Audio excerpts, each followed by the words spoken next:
It's Craig. All right, hello everyone. Welcome to SEO Unmasked, episode number 46. Today is September 6th of 2018.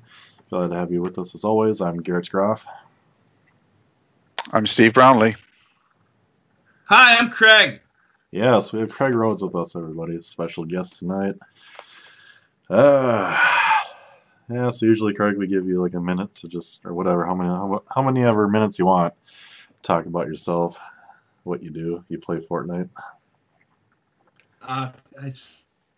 It's one of my vices. You know, it's like I should be learning how to make backlinks and stuff like that better. But it's just this Fortnite game it's just crack, and I love it so much, but I suck at it, and I get angry at it. But I keep playing it. It's a vicious cycle. I think I would be better off smoking crack than playing Fortnite, but. I mean, my girlfriend would like to disagree on that fact, but there's nothing like a nice, she's relaxing smoke a crack to get your mind in order. Well, just ask Super Hands. I don't know. It's just it's kind of interesting how you take a look at how, you know, from a digital marketing point of view, there's like, can we go into some issues I'd like to talk about, or whatever you want. There's no format on this show.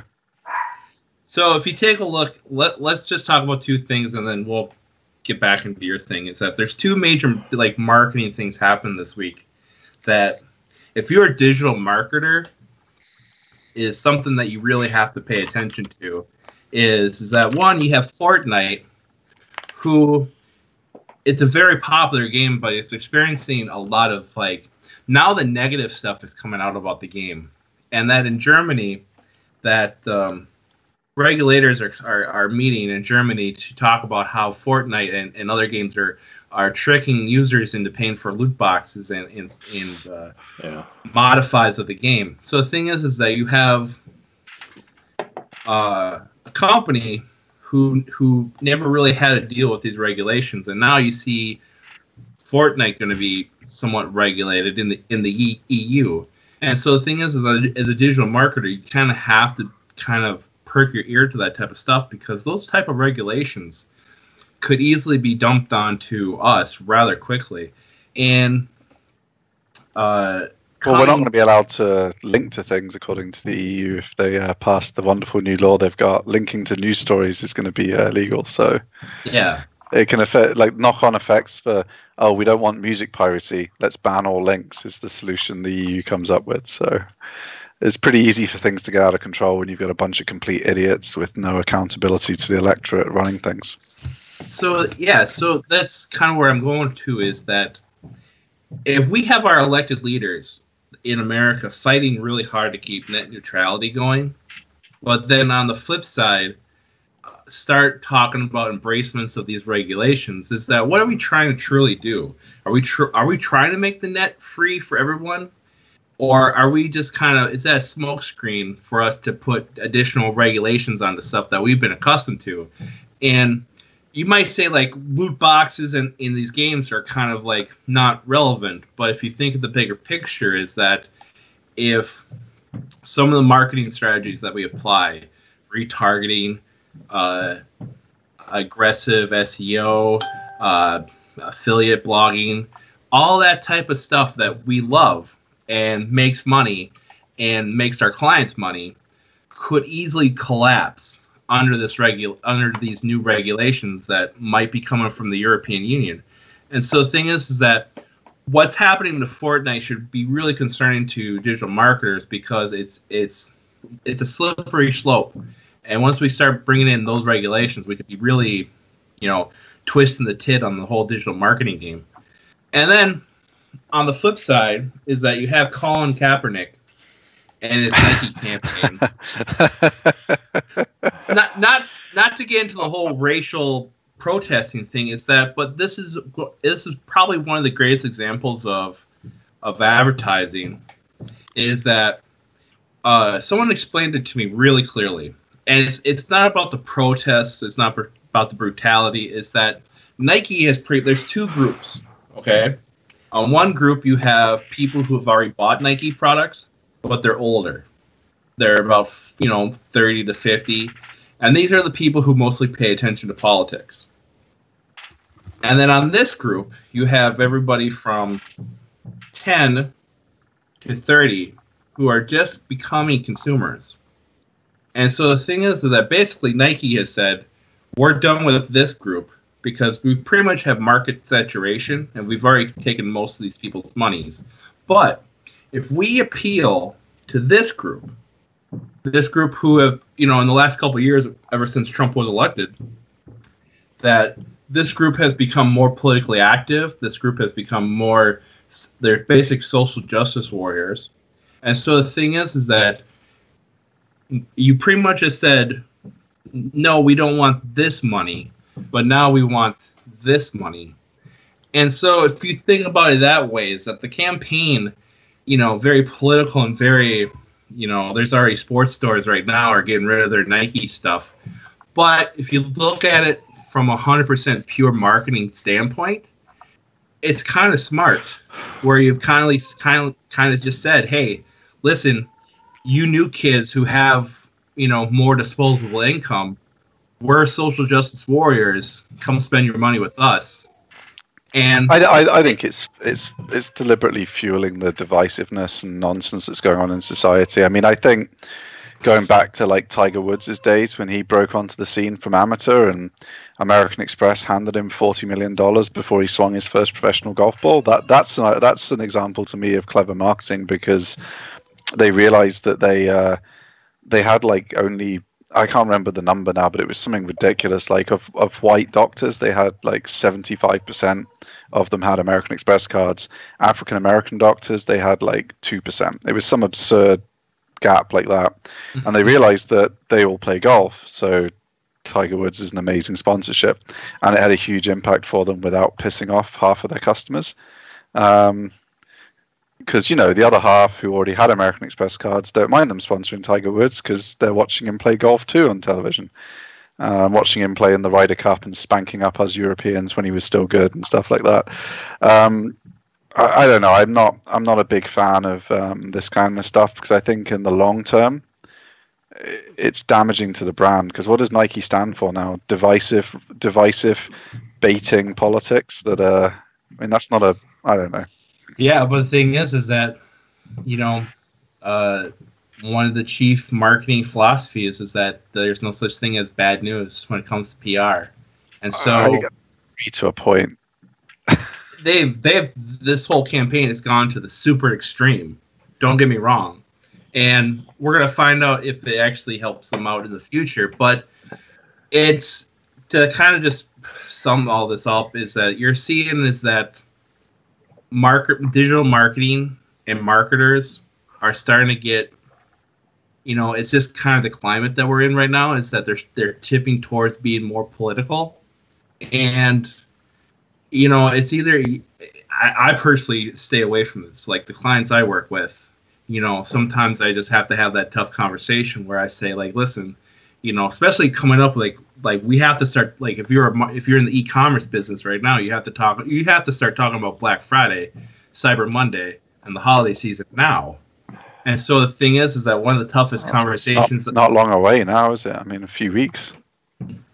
Well, I mean, we have Halloween candy in grocery stores now, so the holiday creep is just. Yeah. But the thing is that one of the conversations I have to have is, do we say Happy Holidays or do we say Merry Christmas? And most of my clients say, like, we say Merry Christmas. And it's those political trap holes you kind of have to deal with now. And like a couple of years ago, we wouldn't probably have to deal with it, but it's kind of happening more and more. And it's just, as you said before, it's basically because America's becoming more divisive. And, sometimes it's just kind of the world we live in. And so as a marketer, you kind of have to adjust and go with the flow, but still kind of keep your feet grounded. Did that make any sense? Or am I just talking on my ass? I don't know. Well, we'll see what happens to Nike. I mean, my 2 points on it are, I much prefer inclusive and positive things, and not in a social justice warrior inclusive kind of way where... neither am I. Someone who thinks they're a building, I have to call them door number 17 and then their surname or some nonsense like that. But you know, just I think there's positive success stories all over the place that brands can latch onto that are just as powerful as. And look how badly it can go wrong, like the Pepsi campaign during the riots. I mean, that just. I mean, I know they were already the number 3 cola behind Coke and Diet Coke, so I guess the cola wars were long gone. But you know, so they didn't have anywhere to go down. But yeah, they got woke. It was pretty bad, and I think you tread a fine line with it, and you don't know what's going to happen until you put it out there. And if you're being divisive, you can alienate both sides really, really easily. So unless you're a complete marketing genius, then I would think, and even then, you're playing with dynamite, boys. It's I don't like that kind of stuff much. This isn't dynamite. This is nuclear bomb type stuff. But, you know, Yeah, as some of those people say, it's like you get woke, you go broke. So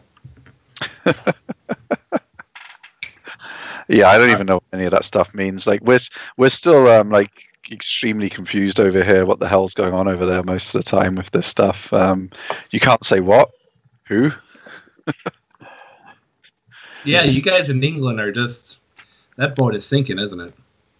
Oh, I mean, like there's just none of that over here. People just say whatever the hell they want within reason. I mean, you can't walk down the street like I don't know, like calling women obnoxious names or something like that. You know, neither should you be allowed to. But you're not going to.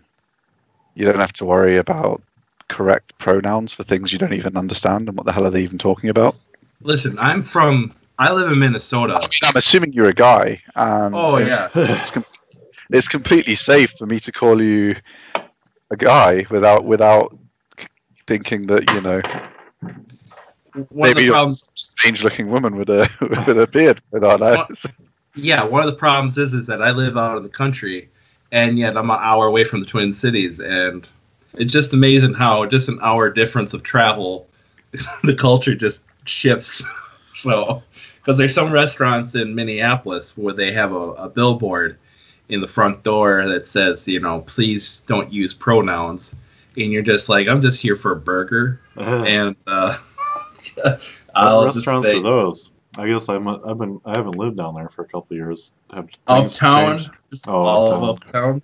Okay, I didn't spend much time there for obvious reasons. Yeah. It's so all I mean, crazy. The whole world's gone insane, man. All right. Well, listen, I apologize for derailing the podcast and the SJ Warrior lane. Well, I mean, you just need to check your privilege or something. I don't know. I'm a cis, ladies and gentlemen. I'm a cis male, and I have identified my white privilege. Well, we had a guest on the show introduce himself as Rand Fishkin's white privilege once. So.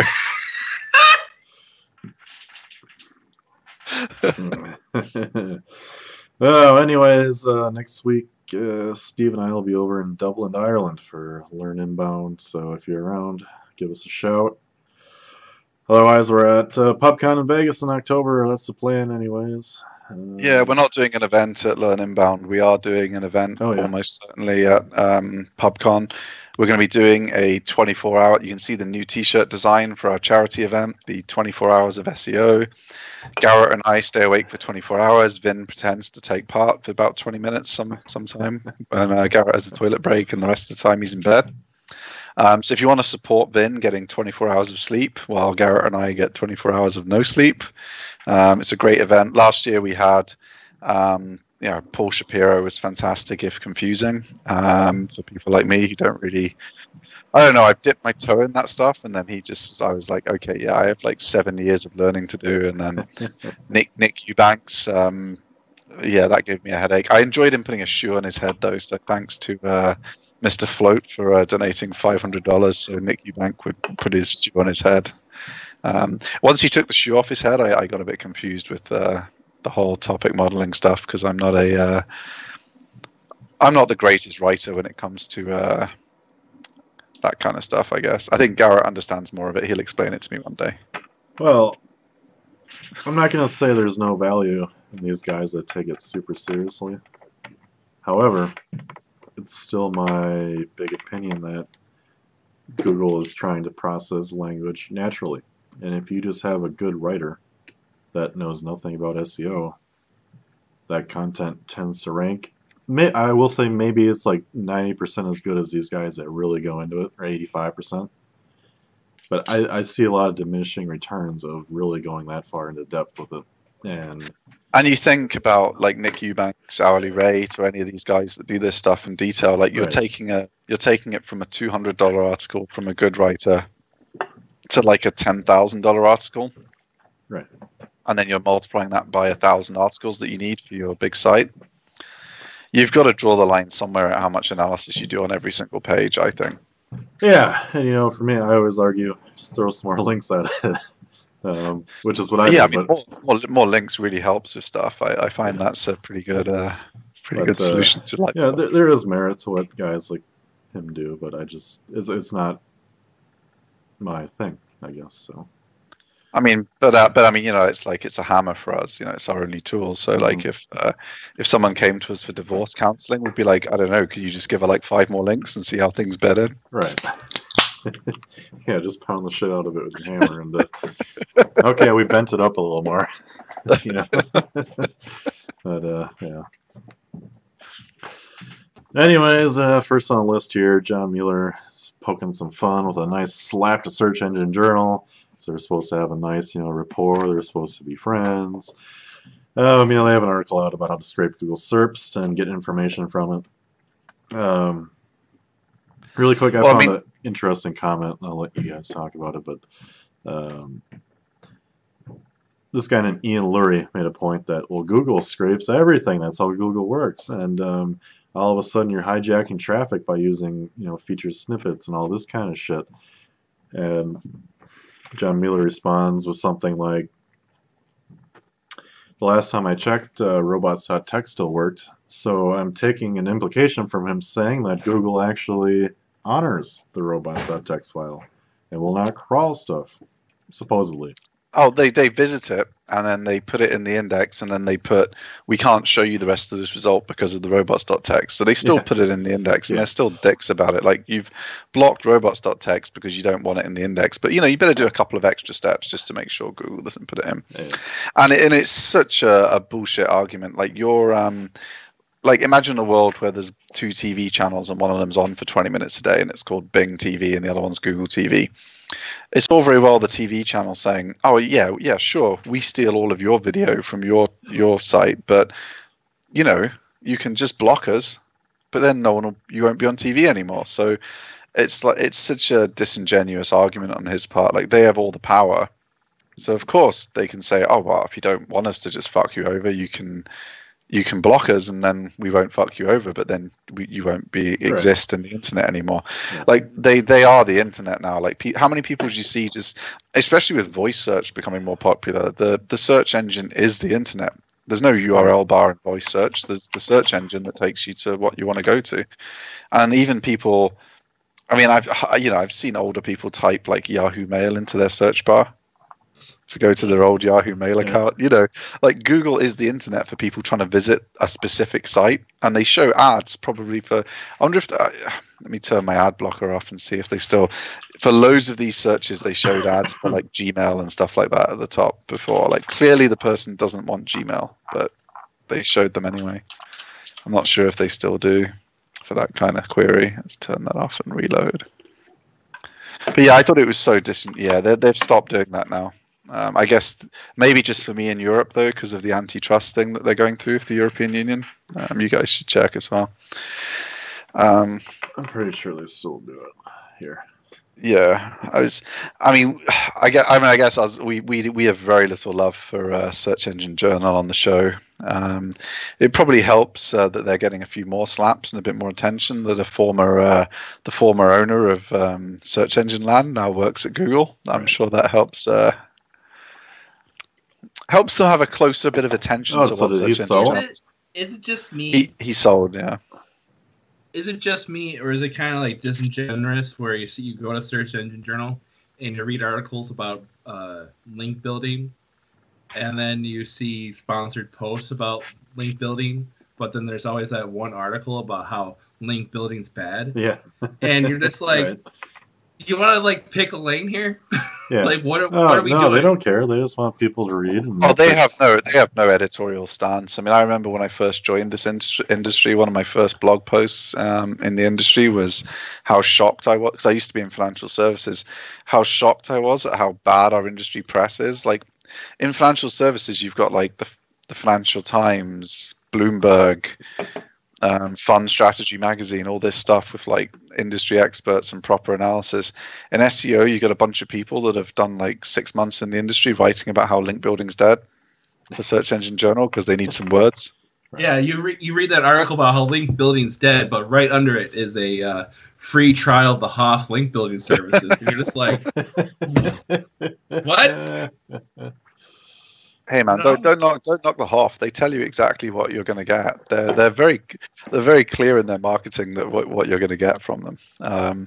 There's certain other people like I'm a big believer that if you're completely like I in the black hat white hat debate, I'm completely you can do what you want as long as you tell people what you're doing. Like what makes me angry is when someone's selling hacked links with an ad that says it's white label outreach.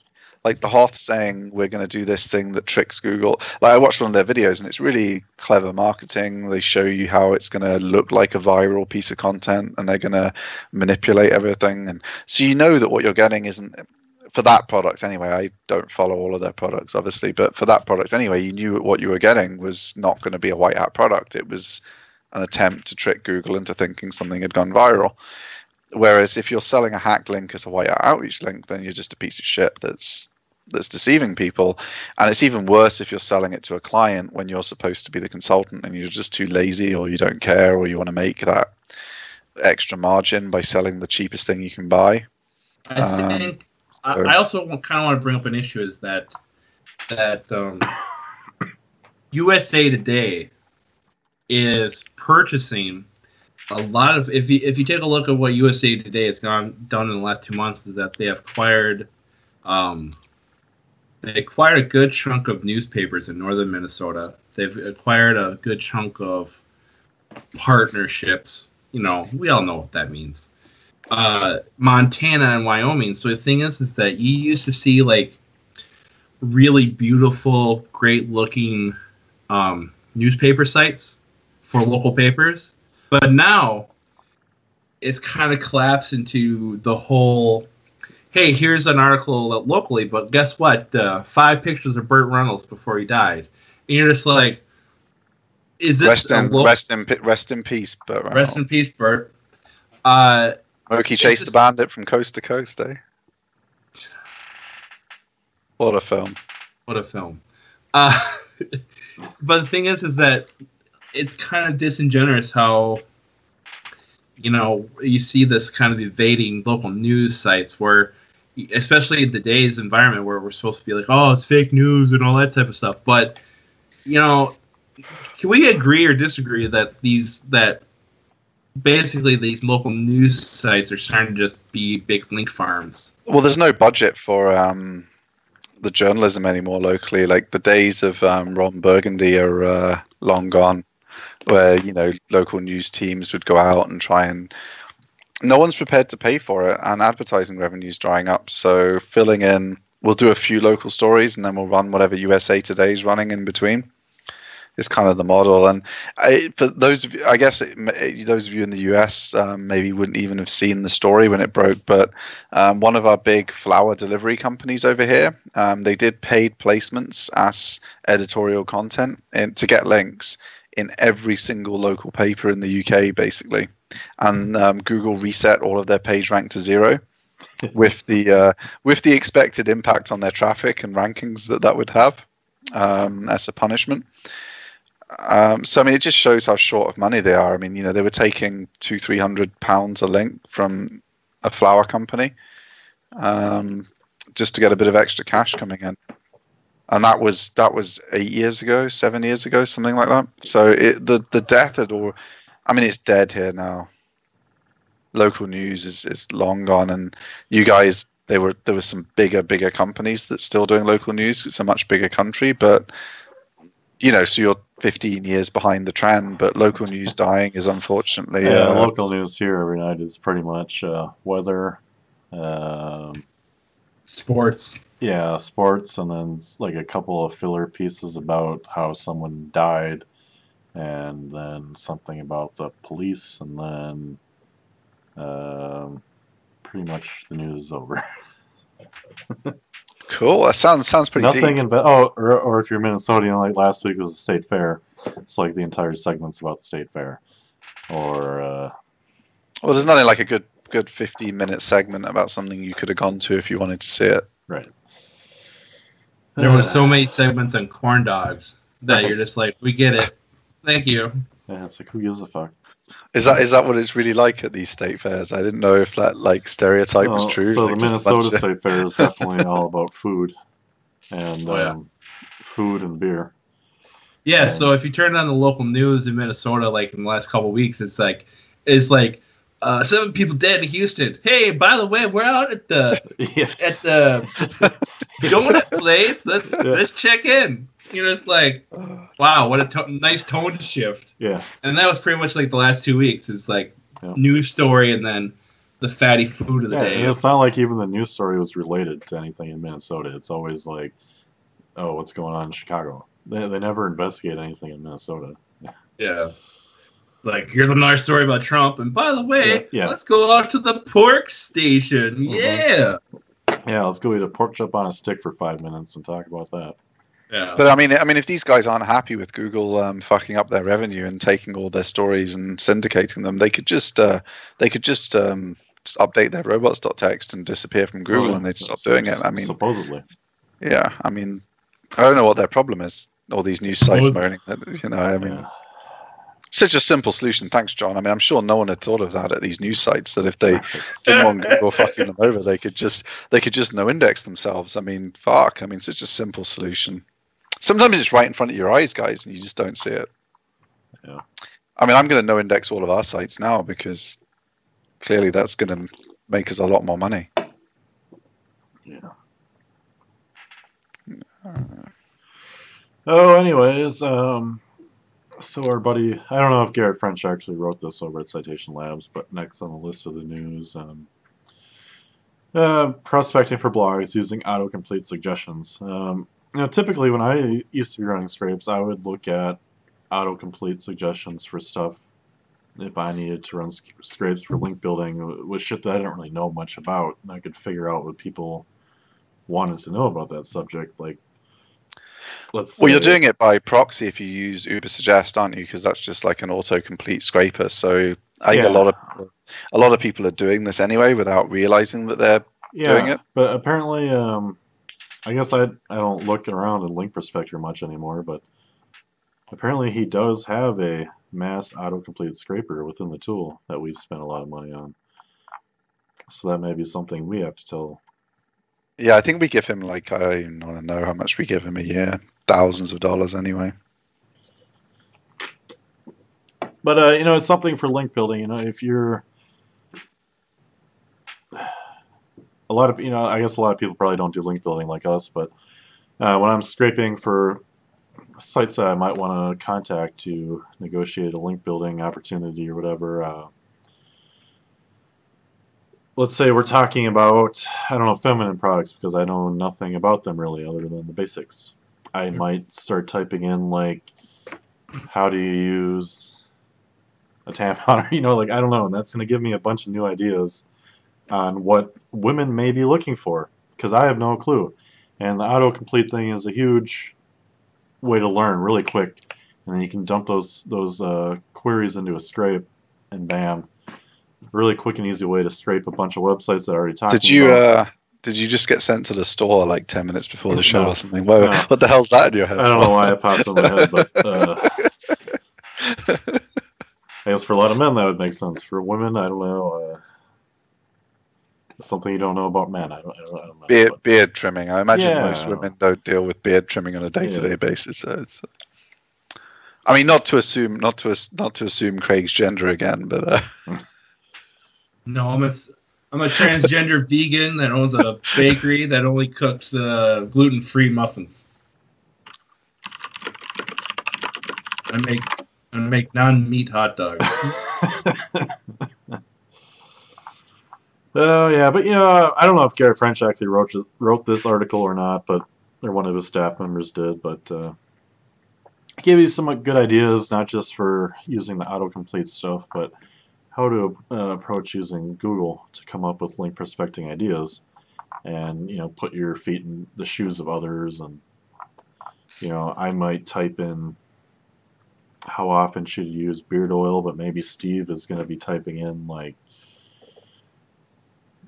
something I didn't consider, such as what are the best ingredients in a beard oil, or something like that. That it's a whole new point of view to add your perspective, and you can understand the topic much more better, and you can idealistically improve your scrapes, and the quality of your data should be better theoretically. But yeah, and I think the main thing there is what Garrett was saying, like if you don't understand the topic perfectly, there'll sometimes be parts of the topic that an insider would automatically talk about, but it's not related in a way that like the AdWords planner will pull up, because it's pulling up two related keywords.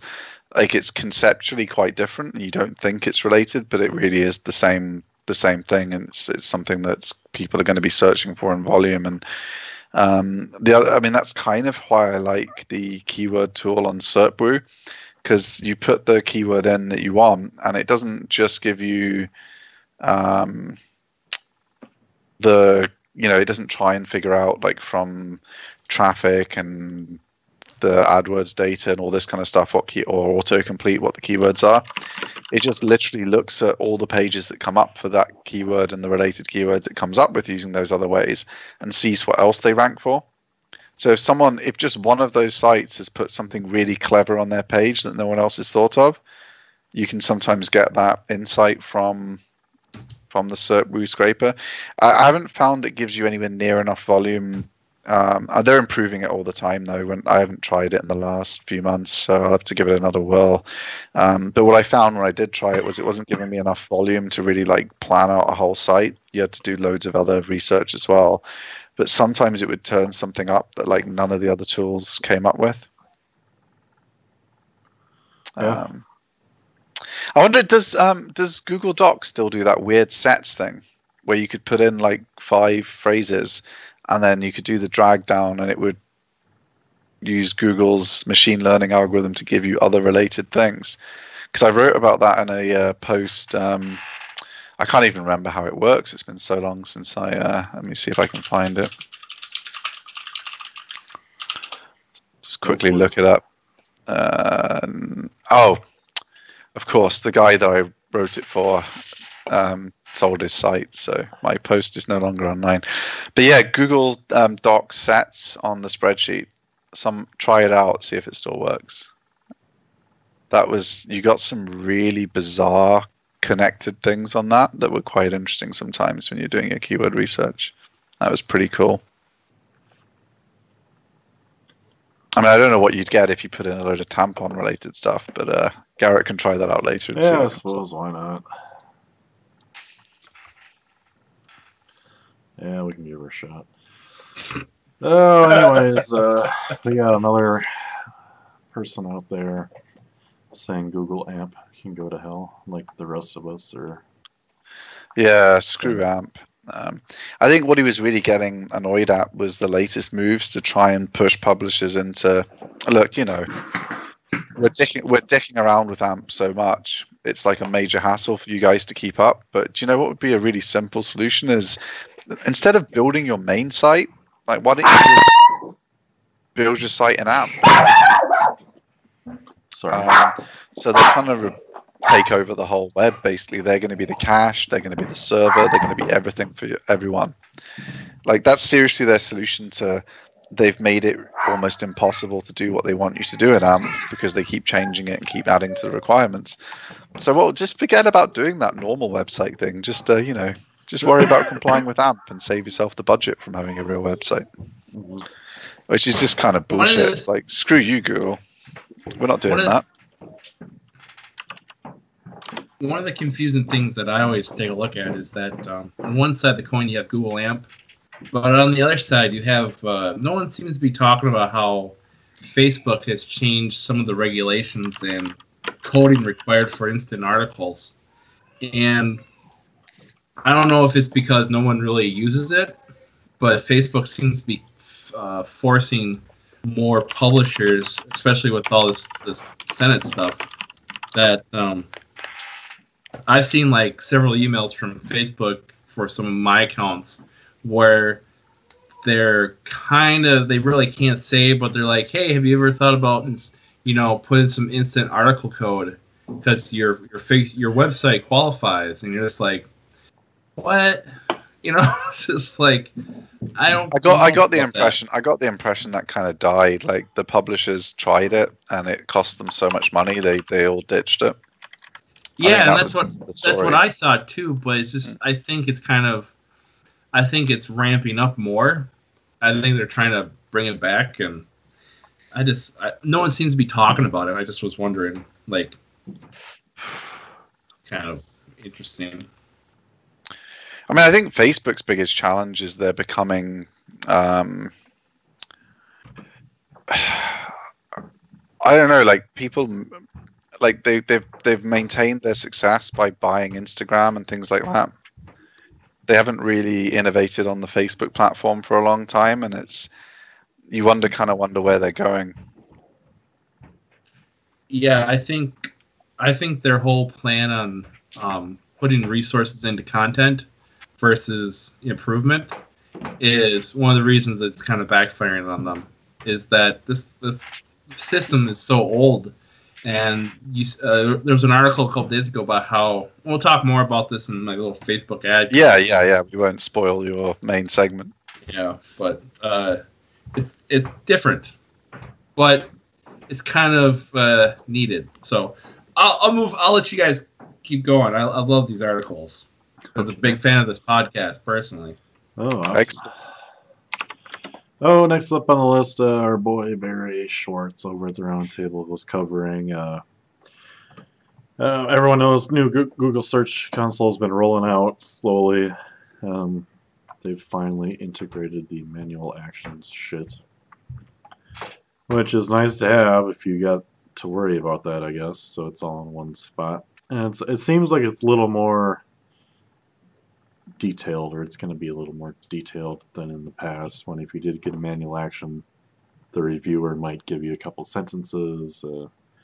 Now it tells you what it's affecting, because in the past it might have been your whole site or some pages, and you could probably tell, obviously, but now it's like Google is supposedly saying it's going to be specifically your blog, or like Barry used it as an example, or maybe specifically like a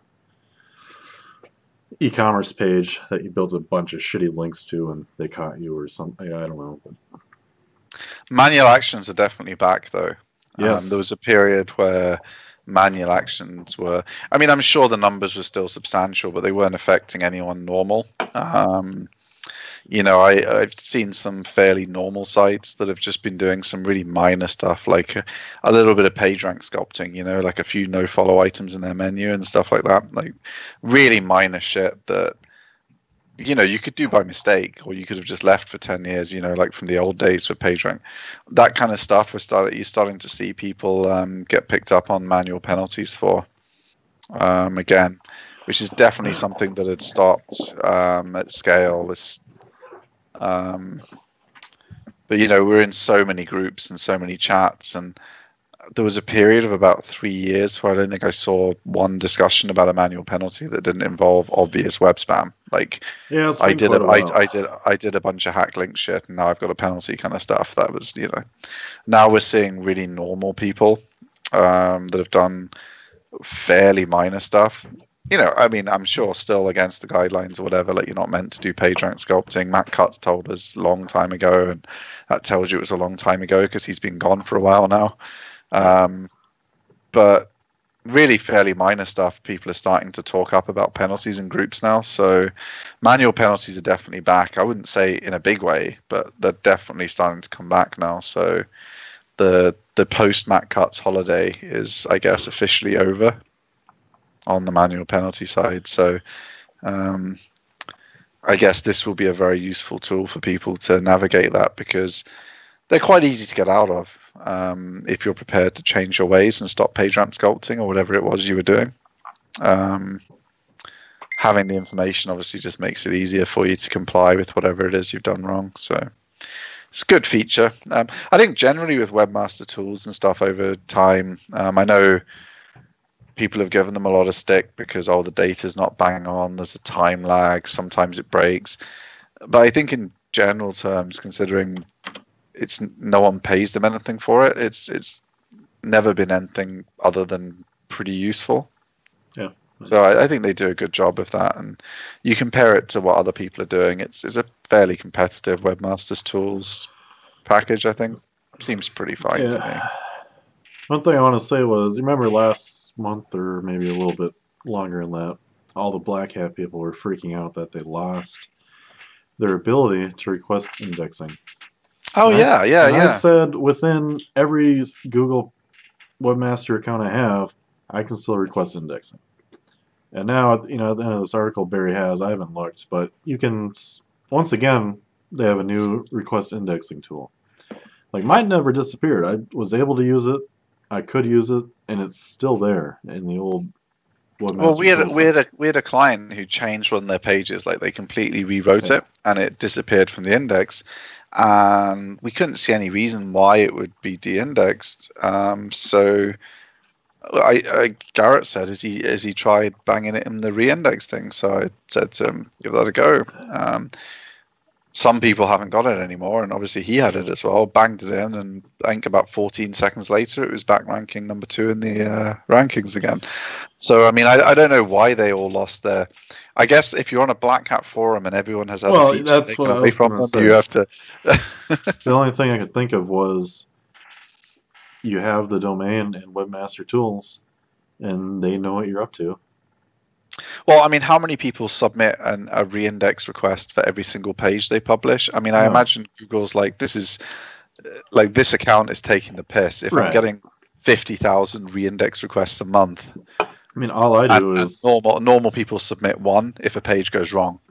I just update our XML sitemaps, and then go into Webmaster Tools, recrawl the sitemap, and it's there. Yeah, but we're not selling payday loans. Like, we can wait the 2 days for the indexing. Like, if we were selling payday loans, we need that indexing like right now. Yeah. Like, you'd be in there like refreshing and resubmitting it every 12 seconds until it. So who knows what the truth? I don't know. I never heard any so-called white hat or gray hat people losing their ability to index stuff. It was just a bunch of people in Facebook groups that either didn't know what they were doing and listening to some supposed Black Hat guru and probably got fucked, or it was all like the Black Hat guru type people that lost the ability. I mean, the most important thing is you have to ping all 174 search engines every time you publish a new page. 174 search pings. If you do 173, Google knows that you haven't done a thorough job, and they'll rank you lower. Yeah. I don't know. It's weird. Whatever. Another quick little one. I've been put this on that if you want your images to rank in the image search on Google, use the alt text.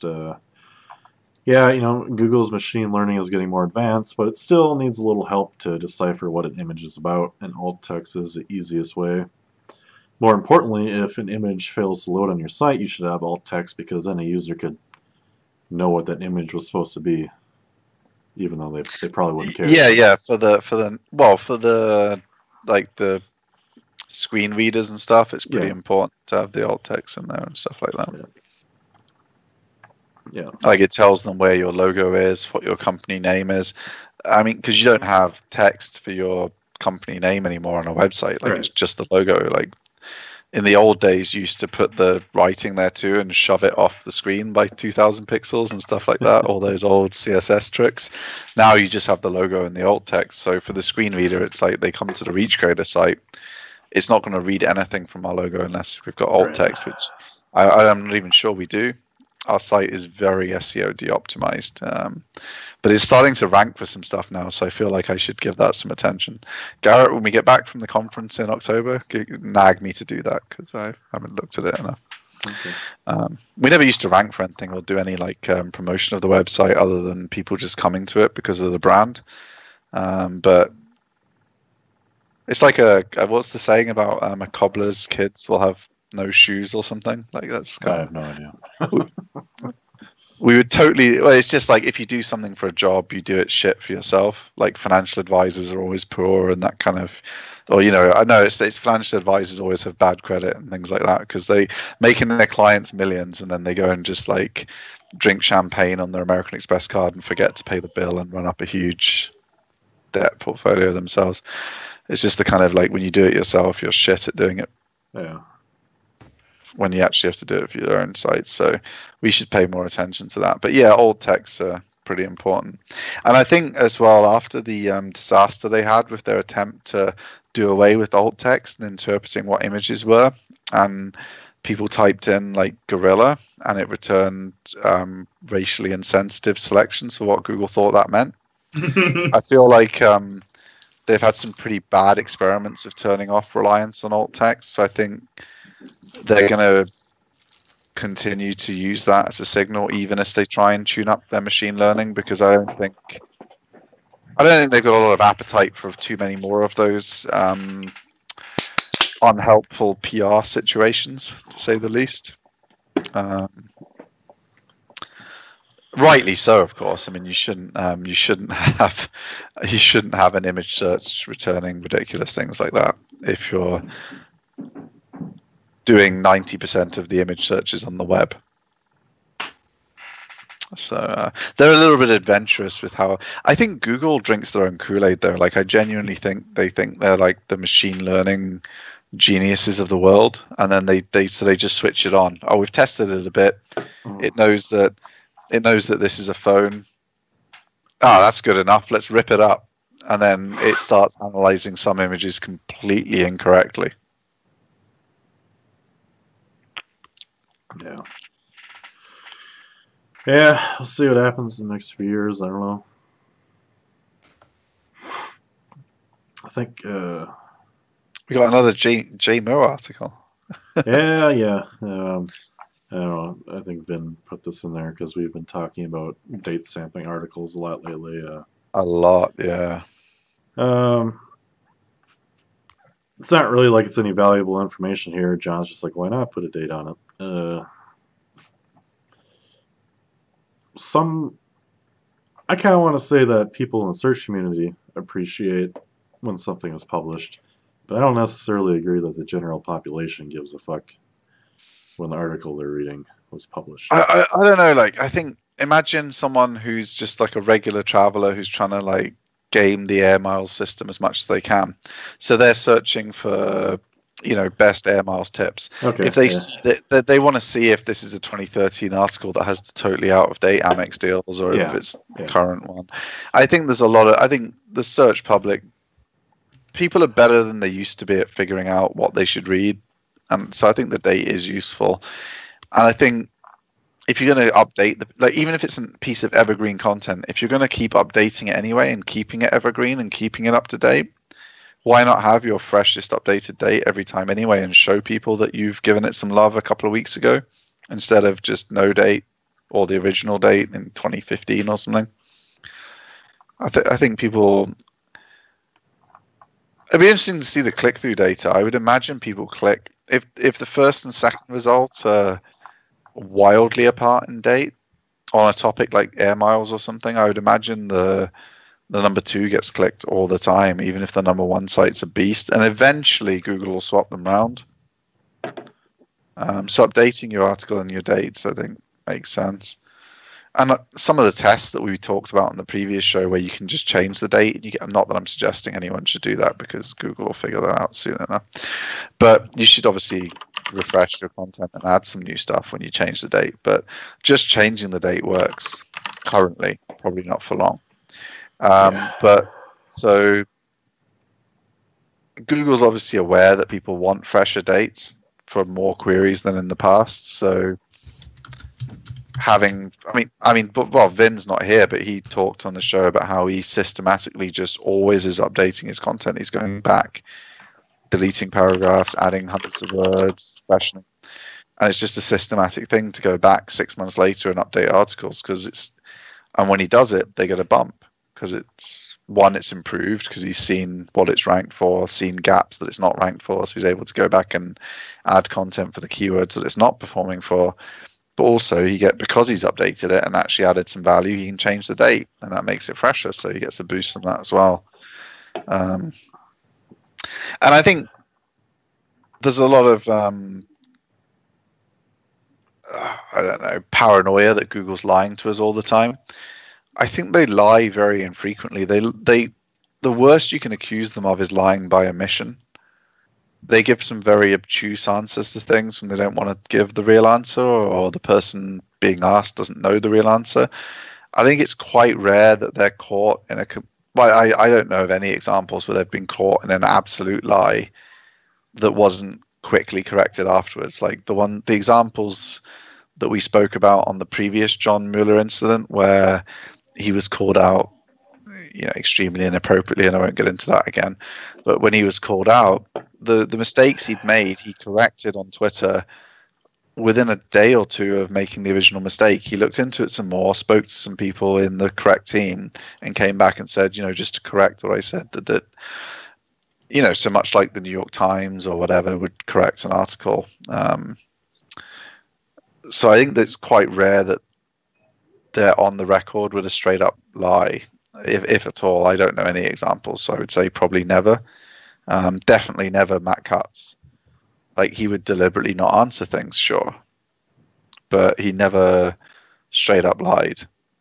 So I think when John's saying put a date on it, it's probably going to be useful. You can take that at probably face value that most of the time there'll be some edge cases where you don't put a date on for some reason and it's better for you, but most of the time putting the date on is probably useful, especially with all the test data and experimental data that we've got now showing fresher dates working. Sorry, that was a long answer, but I just think because we've done so much testing between us all now, I felt like we can give John a little bit of our back on that one and say he's trying to be helpful there with that. Put some dates on shit and you'll do better. Yeah. Yeah. Makes sense for the most part. You're not allowed to disagree with me. Well, when I originally thought about it, I was kind of narrow-minded in the sense of I think a lot of people just, when they traditionally view news in any area, they just assume what they're reading is the newest. And it wouldn't be on the front page of a site if it wasn't new or something, like it hasn't been sitting there for 3 years. And so I don't know. I get where makes total sense. It's whatever. Next on the list, Vin had this article from Grow and Convert. Honestly, now that I've read it, basically it's talking about going after long tail keywords, because usually long tails have more purpose-driven intent in them, which is nothing new, but if you've never really thought about it, let's say you're someone looking for a webcam. We're going to compare that to the SEO's perspective. The search term webcam on Ahrefs has like 180,000 searches a month. Whatever accuracy that comes with, I don't know. But someone looking to buy a webcam might not necessarily just type in webcam. A lot of people might do it, but let's say only 20% of that 180,000 are people looking to buy a webcam today, right now. And a lot of SEOs think I need to go after, or a lot of beginners anyways, I need to go after that 180,000 term for webcams because there's so much search volume. But in truth, you're going to spend a lot of money and time, and you're never going to get any sales, and you're probably going to go bankrupt before you even rank for that term anyways. So the idea is rank for stuff like, what is the best webcam for an at-home podcast? Or something that's only getting 50 views a month, but if you have good content to support those 50 viewers, I bet you're selling webcams of 45 out of 50. Yeah. And it's going to cost you no money other than and that's the kind of article you're really looking for. Like, you have a purpose for your webcam. You want, I mean, obviously, I just asked you because you already bought one when we started doing the show. I was like, "What webcam are you using?" I'll get that one. But I guess that's more into the power of social. But we'll let Craig get into that when it comes to the social bit. But no, this is one of the biggest issues that I face personally is trying to get like these e-commerce platforms like Magento and BigCommerce, and God, Magento is just Jesus fucking Christ. Yeah, the shivers. God have mercy on our power of Christ souls. compels you. Yeah. Power of Christ compels you. Jesus. The thing is that I think Shopify it's not perfect by no means, but the thing is that I think it's also gets shit on too much too, because I think Shopify, the coding in the back end of the Shopify site is very easy. And I think SEO people who work with Shopify sites just think that it's a WordPress site. And so it's just kind of a plug in here, plug in there, beep, beep, boop, and a submit. And this is what I get really heated about in some of these Facebook groups, is that some SEO guy will cock off about how Shopify is shitty for SEO. And I'll jump into the argument about how all it requires is a little bit of extra coding. Everything's variable. And so if you want... Yeah. So I finally figured out that it's all written in Ruby on Rails, which I know. And then I'm still pissed at it because it's like, I just don't want to fuck around with it. I want a plugin that'll do it. Yeah, it's kind of where my strength is that I can go ahead. I got pieces of code that I've saved from my previous e-commerce sites that I pretty much have streamlined. And when you're doing long tail keywords and stuff like that, if say you're selling fire pits, plug for one of my clients, is that you really have to try to focus on the long keywords. It's like outdoor fire pits that are fun and that type of stuff. And I think with revamping the SEO backend on a Shopify site, but also, if some of these SEO guys who work in Shopify just take a couple minutes and clean up the blog section of these e-commerce sites, I think they could easily rank for those long-term keywords. It just needs a little bit of tweaking. And that's kind of what the problem with e-commerce as of right now is, that there's really no clear solution that I personally find that is 100% SEO friendly. Right. The big boys, maybe that the big what's the other one that's really popular? That's kind of I don't remember it, so it must be not that popular. But one of the problems that I have right now, especially, is that it's really tough sometimes to talk to clients about how blogging is really important. And blogging and trying to get these long-term keywords, I think, should be a part of anybody's e-commerce strategy. Oh yeah, I mean, I did an interview with Within the Flow, which is like an e-commerce community of Shopify webmasters, and yeah, go ahead.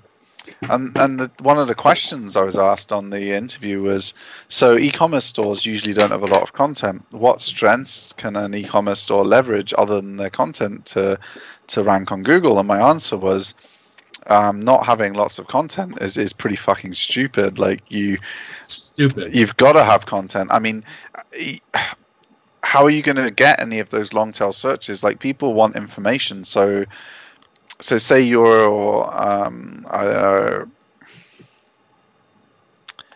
know. Just use the webcams thing. I mean, if how are you going to get any of your category pages to rank if you don't have any information explaining in detail the pros and cons of the different webcams you sell for podcasting? No one wants to just see a list of, these are webcams for podcasting. It'll just be a list of random webcams, and they're how are they going to choose? They're going to bounce back to Google. So even if you do rank for it, you're not going to convert. Whereas your proper article, where you've got hot links to your, individual product buy pages during the information, but people are much happier coming to that and reading in detail your reviewer who's tried them all, maybe even watching some videos so they can see some quality. That's going to convert like 100 times what a no content site's going to convert for the same amount of traffic. I mean, it's insane. How do you expect people to they're just going to pick a random one and buy? I mean, come on. I explain it this way, is that a normal traditional store has, salespeople. And those salespeople, say like you're selling refrigerators, is that sales guy on the floor who walks up to the lady and says like, hey, this is a really great refrigerator. It's got tons of great features, blah, blah, blah, blah, blah. This is a really great refrigerator.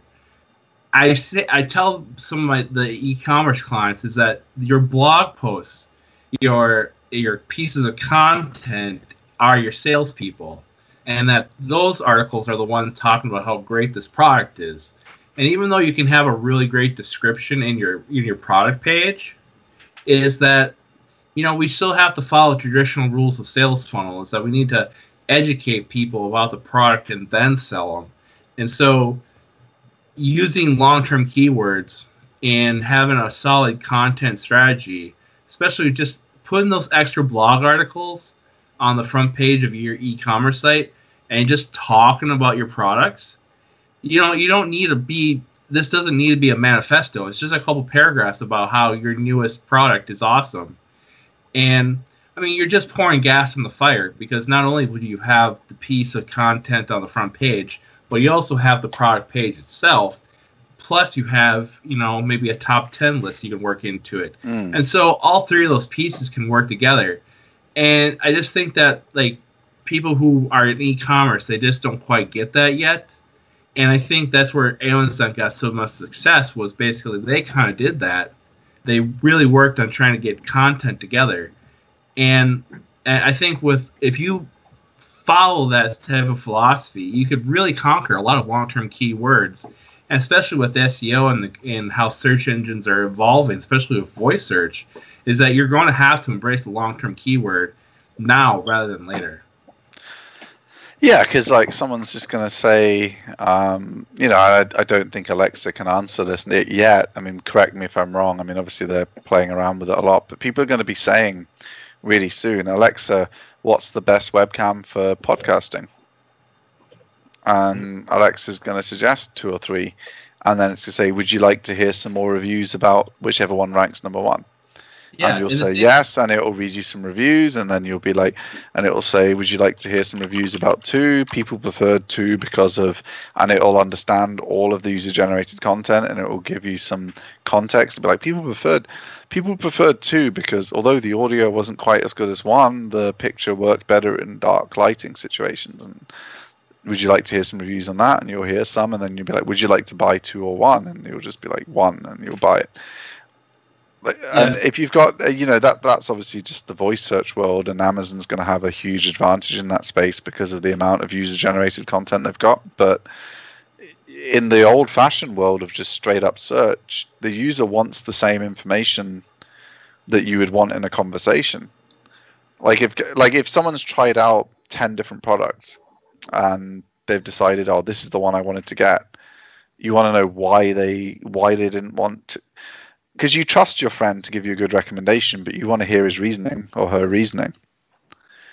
And giving that reasoning in a blog post is a really powerful way of showing that you've got a reason why you've ordered our favorite pick on a sales page with no context is just like, well, that's the one they want me to buy because they make the most money, or it's the most expensive, or you make up some bullshit reason in your head why they put it that way. If you're on a post where they properly explain it to you,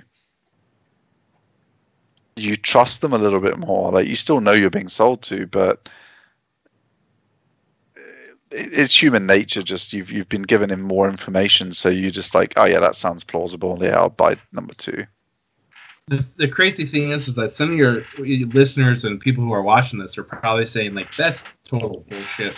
Voice search isn't going to get that complex. But I'm going to tell you this right now, is that this is the future, is that Google isn't spending gobs and gobs of money on this just for fun. Is that they believe that Google has to beat Amazon at some point. And the thing is that whoever's the first one to beat and conquer the voice buying system, the voice search, is going to be the winner. And you're also seeing, especially if there was a bet I would bet on Amazon. Yeah, the money's on Amazon, of course, but Google is trying its best to catch up to it. And so, but the thing is that you're going to see in the next couple of months, especially before Cyber Monday and the holiday season, is that you're going to see more buy buttons showing up in search. Is that the Google merchant system that I'm currently have one of my clients enrolled in? Is that, you know, you're telling me that I have to give up 10% of the cost of my product, but you're going to put a buy button right into the search. And it's just like, that's kind of scary. But on the e-commerce side, is that, you know, if I could simplify, if I could take a couple more clicks off that thread, I mean, I'll do it. If someone wants, especially for people on mobile who already have their credit card on Google Pay, like it's literally one click for them. There's no intermediate cart. There's no delay. There's no. I mean, that's well worth 10%. So I think, not to, you know, scare the people about Cyber Monday, I'm scared about Christmas coming up so fast. But you're going to see Cyber Monday be a different dynamic this year. Is that you're going to have Amazon have its big Cyber Monday sale, but you're also going to have Google, and whoever has a Google merchant account set up properly offer crazy Cyber Monday deals directly in the Google page. And for e-commerce, it's going to be a win.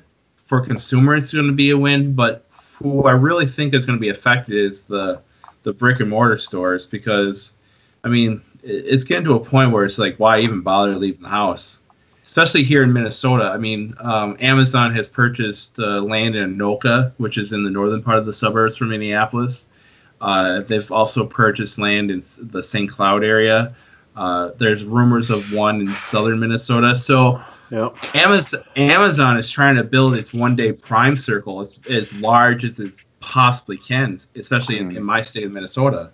And the whole of the UK is one-day Prime now. Yeah, because we're smaller, but it's amazing how quickly they've rolled that out worldwide. Like, whole countries now are one-day Prime. It's pretty impressive. So kind of just wrap it up to the final thought is that, you know, it's just really important for that long-term keyword, just not only for SEO, but also for this new technology, is that you want to be ranking for, you know, top 10 best web cameras for podcasting. And you're just like, holy hell, that's a lot of keywords. But, you know, you're going to have to, as an SEO professional myself, I always try to talk myself and try to act human when I'm trying to rank for keywords. It's like, no one's really typing fire pits. I think they're typing best outdoor fire pits or fire pits for a small house, or, you know, like that type of stuff. Yeah. That makes sense. But absolutely. Crazy. And of course, you're going to get more success on those early on. So if you're an agency running a campaign, you want to get the low-hanging fruit for your client first anyway. So you're future-proofing them by giving them easy content that Google can pick up on the answer box. Google can, you know, it can be better, easier than the competition because there's less competition. So you don't need a 7,000-word article with 12 videos, and so you're just picking up those easy wins anyway. So one, it's going to make your life as a consultant easier, and two, it's something that's going to have a lot of long-term value. So there's not really any reason to fight against it, I don't think. It just makes a lot of sense on every front. Awesome. Yep. Oh, next on the list, we have some article here. Link types that get you penalized in 2018. I thought this was like common knowledge 5 years ago. Oh yeah, this is some. I mean, well, this guy looks like he's been in SEO for a while. I mean, he looks like he's been in the game for 40 years or something. You know, his backstory had me pissed off right away because he's talking about it was the dreaded message that all SEOs never want to see. A manual action about unnatural inbound links to domain. And then he felt so bad that he lost all his money and he got 3 people fired from someone that was buying his leads. From the company that was buying his leads, because apparently they relied very heavily on them. And something that Steve and I and a lot of people in our circles talk about, like being honest with what you're doing. If you're going to go do black hat stuff that can decimate you overnight, fucking do it. Make a lot of money. No one gives a shit. But when you lie to people that are relying on you for their income as well, in this case, 3 employees in a business that probably lost half of their revenue because of you, I'm not going to feel bad for you. I'm going to hate you because you were just one of these other Mongol idiots out there that took the quick road. I mean, this guy's only 27. The stress of what he did to those people and destroying their lives and losing them their jobs, this is why he looks that way. he's only really 27 years old. Going through this, it's like 1, non-relevant niche edits. I mean, my main point here is why the fuck are niche edits in a White Hat article? Are you fucking kidding me? 90% of them. Everyone knows where they come from. Like that lawyer who gets paid $1,000 an hour didn't give a link to your fucking Viagra site. No, it was an agency who was doing SEO work. $23. Yeah, they made a clause saying we reserve the right to update your content that will be beneficial to you. AKA, we're going to sell niche edits for $25 off your website, which will probably get you penalized at some point. But we're not looking for. That's the most legal way that these come about. Mm-hmm. But just say non-relevant niche edits in general, every niche edit that we've bought just to see what people are up to, every niche edit that we've seen from clients that buy them to see what these niche edit companies are up to, they all suck. When you have 10 different plumbing companies in the same article all being linked to, that's not even close to being like a natural, decent link. Okay, it's just like awful, it's disgusting. Sponsored posts. But like I said before, if you're happy with the dubious legality, I mean, that's the thing. Like with other black hat, I can kind of get behind, oh, just do it because you're not breaking the law, and what's the worst that'll happen is Google will penalize you. Some of the providers of some of these services, which is why I'm surprised to see the brand still exists, because if you go back long enough, it was like 100% of this stuff was hack links. Right. To still see the brand being used by so many providers is kind of, I don't know, it just shows how no one in this industry learns. This industry depresses me so much. And there's people buying these for their clients. But yeah, like shit that just seems too good to be true probably is. Use your common sense, people. Switch your fucking brains on. Come on, this is pathetic. Number 2, he's talking about sponsored posts. Like these examples that are in this image here, that's a super obvious way to say that you're buying links. We don't do sponsored posts, but if we did, like there's... We drink Dos Equis. What? We don't always do sponsored posts, but when we do, we drink Dos Equis. Well, it's like... Don't buy links from someone that is obviously segregating all their paid links that they're selling into a category. Like, at least be halfway smart about it. Like, I don't know if this is supposed to be like a sob article or what, but it just like gets me angry, like how stupid you can be if you... zero traffic sites. The whole idea is sites that get zero traffic probably don't have any page rank, hence they don't rank for anything. So why do you want to link from them? It's okay though, because he confirms, presumably because he's posting on diggitymarketing.com, PBNs do work even if the sites have no traffic. Well, if they had authority and they passed link juice, they would be ranking for keywords. Like all the people we know that actually build a proper private blog network that's worth like money and time. Well, it's actually private, not being sold for $20 a link. One, bingo right there. If you're buying links off of PBN, they probably aren't good. But then 2, it's like the people that we use, or not that we use. We do not use PBNs. People that we know that use PBNs and build their own, they do it. These sites actually rank and still make them money, but they push that stuff to make that makes them a lot more money. And that's the whole theory behind it. Well, one of the guys I kind of know, like I would buy him a drink if I bumped into him at Pubcon kind of thing, but I don't talk to him very often. I mean, his PBN sites, they make more money than most people's affiliate sites make. Right. Like the sites he's building just to link to his real money site from make so much money themselves because of how well they rank. I said to him, like, you haven't got a PBN, you've got a media network. Right. Yeah. That's actually it's like USA Today linking to one of the news sites in Minneapolis that they've just bought or whatever. It's like, that's not a PBN. That's just a media network you've built. And he's like, yeah, but it's still against Google's guidelines. I'm still a black hat. I'm like, nah. And you're just, like, these sites are like full on legit media sites, but a zero traffic PBN is just, you're going to get a penalty at some point if it even works in the first place. Yeah. I don't know. I like to buy people that are selling PBN links to see what they're up to. And I always find the best sites to read in SEO, though, are the ones where the person has a real name. I find that people with made-up names tend not to run the best sites in the SEO business. Just as one of those things. Just a little thought here. I mean, I know Vin's not here to defend himself for putting this one on the show notes this week, but I tend to find that reading sites by people who don't like to use their real name when they put content out is a warning sign about what you might be about to read. Maybe it's just me. Number 4, obvious guest posts.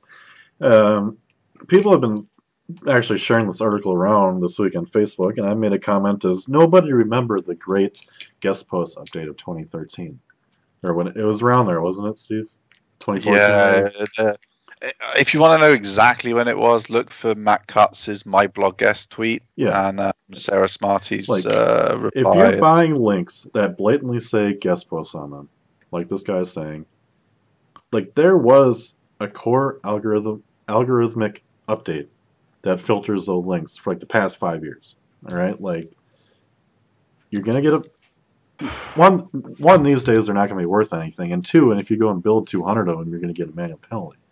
So it's like just stay away from it. And if you are doing guest posting, be smart about it. Like, I mean, what I'll say is it's like everything. If you do it at really, like a certain percentage of your links, if you were just a normal business, are going to be guest posts with your name on. Sure. And obvious guest posts, and they're going to pass value because, I mean, all the links we have at Reach Creator, we don't have many because we don't build links to that site, are just me being quoted somewhere, me being interviewed somewhere, and obviously it just is. I mean, it's not a guest post in the traditional sense. I didn't pitch someone and say, "Hey, can I write that?" Like, they're like, "Hey, can we interview you?" I've done the interview, and at the end, they're like, "This interview is with Steve Brownlee from Reach Creator," and they just pop the link in. But those are obviously passing a lot of value because suddenly the site's starting to rank for some stuff, and we're like, "Oh, maybe we should actually SEO our site a bit because it's starting to rank now." Well, and that's just with a few guest posts. So, I mean, right. What they're talking about is exactly what Matt Cutts said. He was like, yeah, of course, if you're going to give real value and go and guest post on a few high authority sites in your industry, we're not going to penalize you. If you get like some cheap writer to do $4 articles and send them out to 4,000 sites and pay them to slap them up, and then you're going to have the cheek to make it super obvious as well by putting the link in the byline every time, we're going to really not want to count those links. Like a really hard to get interview with a real site that links to you at the end, it's going to be counted. 4,000 links that you built somehow with $20 each to some really dodgy sites with your link in the byline, it's bullshit, and you're going to get penalized. Right. I mean, I think people like get too obsessed with this. Oh, this is out now. We better do this. It's do things well. Right. And do things properly, and you don't get penalized. Do things stupidly, and you get a penalty. Yeah. Number 5 just wants me to like facepalm so hard because this guy totally doesn't understand why. So this guy thinks that a website using the word best. I don't know if he's trying to crack a joke about this in this number 5 section, but it's like, no, what they're saying is it's something that I rant about all the time. All these review sites that really provide no value. They're pieces of shit. They rank for no reason. This combative sport website is nothing but a review site for products. I'm sure it was built with really shitty links. It ranks, has some traffic. But getting links from these sites, we know that they're selling links to other people. These sites aren't worth shit. It's like, I think this guy totally, I don't know if he's trying to crack a joke or not, but it's like, if you're buying links on these sites. Saying that, I mean, I was thinking like maybe Diggity published his April Fool's post early. Yeah, I mean, maybe. Number 6 kind of ties into that. Fake social profile links, like, what?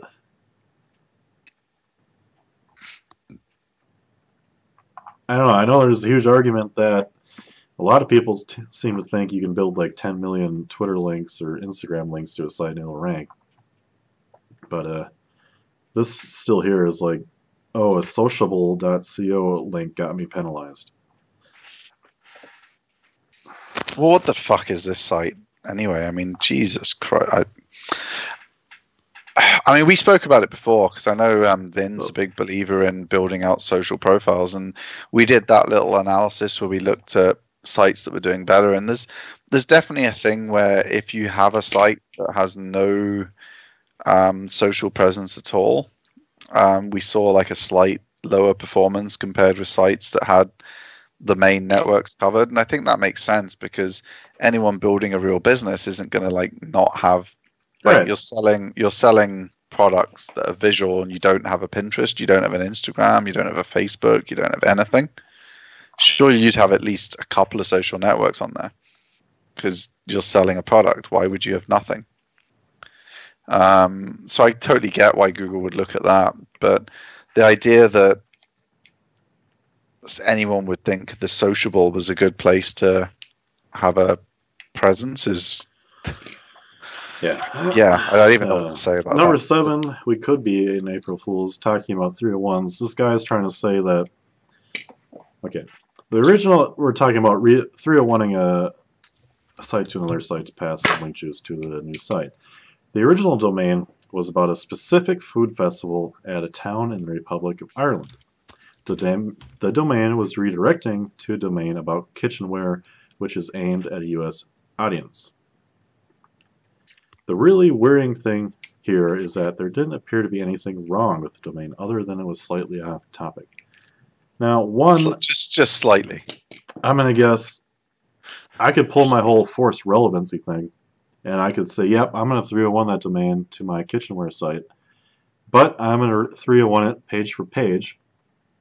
I'm probably going to tweak those articles to make them about kitchenware in some sort of sense, and I can force some relevancy. But this isn't even remotely relevant. I can get like the whole food, the word food in kitchenware. Other than that, a food festival in Ireland has absolutely nothing to do about flatware being sold in the U.S. market. I think the thing that I don't get about this is the article title is "Some White Hat Techniques That Don't Work Anymore." This is all straight up like lazy. Yeah, this isn't even black hat. This is just like lazy. When I used to run my dodgy stop smoking site, God rest its soul, that was a nice money maker while it fucking ranked. But I bought a drop domain for a like a drug treatment type related site. So like obviously they had stuff about stopping smoking, and I just slapped the articles up and I bought a couple more, 301 them in to get some more juice. You know, anything to do with drugs or stopping smoking or drinking or just any random like addiction related theme, because obviously I was doing a stop smoking thing and it just ranked number 1 for buy cheap Champix UK, all the shit, driving those affiliate clicks like gangbusters until it got penalized. Like, this was clearly, I knew I wasn't doing a white hat strategy when I was doing this. I was trying to fucking make some money from some quick affiliate revenue. This isn't a white hat strategy that doesn't work anymore. This is a black hat strategy. Well, not even black hat, like grey maybe, but that hasn't worked since, God, when did I lose that site, Garrett? Before you'd even finished college, I think. Yeah. Like, I mean, give me a fucking break. We're talking decades old advice now. Like, don't do shit that didn't. This article, I sum this article up as don't do shit that didn't work 10 years ago. Shit that didn't work 10 years ago, it pretty much still doesn't work now. like just Well, I mean, some of the bullshit stuff spam. worked 10 years ago, but it still was like borderline. Oh, the end of it was 10 years ago. Yeah, it was starting to go off the cliff 10 years ago. Like And some people just kind of hung around and got lucky that they didn't get caught. To be honest with you, I guess if you've been keeping your fake name going since 10 years ago, you just keep rolling with this stuff. I guess. I mean, like none of this is white hat. None of this is even black hat. This is just like really lazy. Like it's like the revolving door of people that start doing SEO or internet marketing in general. And it's like this is what everyone gets stuck in. Like 90% of people get stuck in doing this kind of bullshit. And then they don't make any money, and then they leave. Like the door just spins them around. Which is a nice segue into our main topic, because we're going to be talking about something which is much more in the realms of proper marketing. Because there's, we're going to be talking about actual advertising and actual marketing on social. So I'll let Craig warm us up, and then I've got a couple of questions which I'll save till the end. And off you go, Craig. Thanks. Basically, is that we're kind of at a really great impasse, I guess you would say. Is that the right term? On one side of the coin, we have Facebook ads that are really. We have a Facebook ad platform that's really great, and then on the other side of the coin, we have a Facebook platform that's kind of spammy and kind of shady. And so the thing is that what I like to talk about basically for, 10 minutes is that when you're doing Facebook ads and you're doing Facebook ads properly, is that there's a couple new dynamics that I think people aren't really using. Is that I think that if you're running a Facebook ad, say for a local store, for example, that the old model of just having a Facebook ad with a click and an impression are pretty much over, and that with Facebook, the Facebook app being installed on pretty much 99% of phones, is that when you have a physical store and you have people coming into that store, is that they probably have Facebook open or they probably have Messenger open, and the location data on the phone is basically turned on also. And so Facebook secretly, they have it in their terms and conditions that they can monitor your location. And so they're using that data to collect information. I just wanted to say, which is quick into there, like that's the same with Google. Like, have you seen, if you search for a local business now on Google, it shows the busyness by time. And that's coming from the same location data being turned on. They know when people are there. They know when people aren't there. And so it's not just Facebook. It's like all these apps on your phone are doing the same thing. So it's not the evil empire Facebook. It's just that's data that all these companies have at the minute. Over the last couple of months, Google has actually been sending out beacons, Bluetooth beacons, to physical stores. And you set up the beacon to be near your door, and all this beacon does is collect data. It's not like my beacons where it's pushing out a message. These beacons are actually measuring traffic from phones, and so they're pinging phones, getting the signal, bringing that data back, and then sending it to the Google My Business profile, and also to Google. And so you have these stores now. You'll see them, especially mobile local stores and especially the malls, is that you're starting to see beacons being used to measure phone traffic. That's what Google is doing. Facebook has just gone ahead and just turned on the GPS data and are secretly, not secretly, but they're siphoning off that data to measure, where you've been going shopping. And so one of the new dynamics with Facebook ads is that the traditional models of just buying clicks and buying impressions are actually over for physical stores, because this new shopping API stuff that's coming out is really crazy good and super cheap right now, because not a lot of people are using it. And so one of the first things I want to say is that if you have a physical store or you have clients that have a physical store, is that I would actually go back, take a look at your business manager, and see if you have actually an ad set using this new store API stuff. Because with a store, you always want returning traffic. You always want customers to come back to your store. And so if you can tag them and set up retargeting information based upon them being in your store, you pretty much are saving yourself money on the marketing, because you don't have to guess at the audience stuff anymore. You actually know that that person has gone to your store. It's been tagged. Facebook has identified them. And now you can have direct messaging pointing at that person versus, the usual guesswork of just having a broad audience. And so this store stuff has been about new for the last, maybe 4 months. And I don't see a lot of marketers using this for physical locations. And so one of the things I kind of want to stress in this conversation is that the models that we're used to when it comes to Facebook ads and actually Facebook PPC is actually changing. And it's these new features that marketers really need to start embracing, because not only will you save money on your ad campaign, but you're going to get more bigger bang for your buck. And when you're talking about PPC, that's like the number one thing you're always trying to do is try to save yourself the money, but also get the most leads. And when you try to use these old models and you try to apply this old way of thinking to these new concepts, is that you're just going to lose out.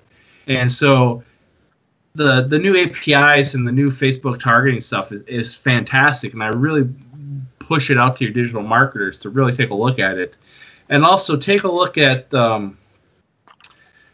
you also need to have, and this is, I really wish we had a serious conversation about this, but I think that the days of a business profile wanting people to like their page is changing. And I'll fight anyone tooth and nail on this philosophy, is that the days of having a page, your business page, to have like 1,000 likes or 1,000 fans and 2,000 fans, I really think those days are over. Oh, yeah. Yeah, I feel like that's been dead for probably a few years now. I mean, because the reach is so gone. It's a pay to play platform now. I mean, it's 100% pay to play platform. But you see some of these agencies, especially Minneapolis agencies, they're bragging about how Facebook business pages need to have at least 2,000 to 3,000 people, and you're just like, why? It's Facebook. Yeah. We just need to embrace the thing is that social media in today's world is not free anymore. It's a pay-to-play platform. Every single one of them. Instagram, LinkedIn, which is trash. LinkedIn's nicely lucrative for our agency. Oh, for your agency, but if you're a plumber, it doesn't make sense. No. B2B's LinkedIn. Like if you're selling to businesses, LinkedIn is amazing, and you can get away with. Like Garrett sees the kind of content I put out there on LinkedIn. I mean, it's like, well, the banner for this show is typical of the kind of humor I have, and most people don't think I'm very funny, but the small percentage that do become our customers. So it's a great platform for getting your ideal customer, because they're the only ones that'll see it. So I think Facebook has been much more aggressive than LinkedIn at killing organic reach, because LinkedIn's still at the point where they're trying to make people want to use the platform. I remember when. Go on, I'll let you get back to your main theme anyway. But I think LinkedIn. Don't knock LinkedIn if you're B2B. It's amazing. I'll agree with you. If you're in the B2B channel, LinkedIn is your wheelhouse. It's going to be your hardest working social media platform anywhere. And LinkedIn is one of the few oases in social media where they actually are putting more emphasis in organic versus the pay stuff. But the thing is that when you're talking to a B2C type of channel, that's where LinkedIn kind of like the cost per click for LinkedIn on a B2C channel. It's absurd. Yeah, absolutely absurd. It's different if your sale is $4,000 when you get a sale. £6 a click, so whatever that is, like $9 or $8 or whatever, that's like fine, whatever. If you're B2C, like unless you're selling Rolex watches, it's just Ferraris or Maseratis. Yeah, or your British Airways or something. No one else is spending much money on LinkedIn. which is because the clicks are too expensive. They need to cut that shit down. If they made it cheaper, people would be going fucking nuts on there because loads of people with money are on there, but you can't be paying £6 a click if you're only making 12% e-commerce margins. It's like not going to happen. And there's rumors right now of a LinkedIn Pixel being developed, even become more aggressive for retargeting, which I'm not really looking forward to. But if it does come out, it does come out. But with also, that kind of leads into my next conversation is that you're like one of the biggest trends this year has been groups, about how some marketing agencies are putting out the strategy about how you should develop groups and use groups as a way to pretend to be Facebook, but also kind of encourage organic growth, because the group setting is a little more, that stuff gets pushed out a little bit further than, say, just an organic post on a business page. And so Facebook has been kind of pushing that. And so in the next couple of weeks, we're going to see what is called a group pixel being developed. And it's going to be opened up. It's in beta right now, but it's going to be released to the general marketing agency world. And personally, I see this as a really big deal bringer, because if you can trick, I don't want to say that. If you want to encourage people. No, just say it. Say it. If you can trick people. If you can trick people to come to your group and offer content and a community, but then secretly pixelate those people and push your content to them and get more ads, towards them, and also audiences that look like them, you're going to save a lot of money on your costs. And it's really exciting, because one of the toughest things that I have as a Facebook marketer is that building an audience and making an audience that truly converts is the toughest thing, because there's just so many variables. But if you could have a small group of people for you to constantly build your audience off, and people who converted, and because if you use, like, one of the reasons why I'm saying this is because if you use lookalikes right now, it's super expensive because of how much data it's got to acquire. But if you could have a group pixel and that group was full of people that have already converted, and you can use that to build off your audience, you're going to save money on your cost per click, your cost per impression, or cost per engagement. And that's pretty exciting. And when you talk about all this stuff, is that I just think that some of the old models of Facebook advertising needs to go away. And the final point that I really want to stress to your group is to stop shooting video in 16:9. Is that this wide format video is not working anymore. I did several tests, and the traditional 16:9 video, I mean the rectangle format versus a square format, is that the square format has always converted more people to these e-commerce sites versus the traditional video. And also, the square video gives you more canvas space in the newsfeed. If you take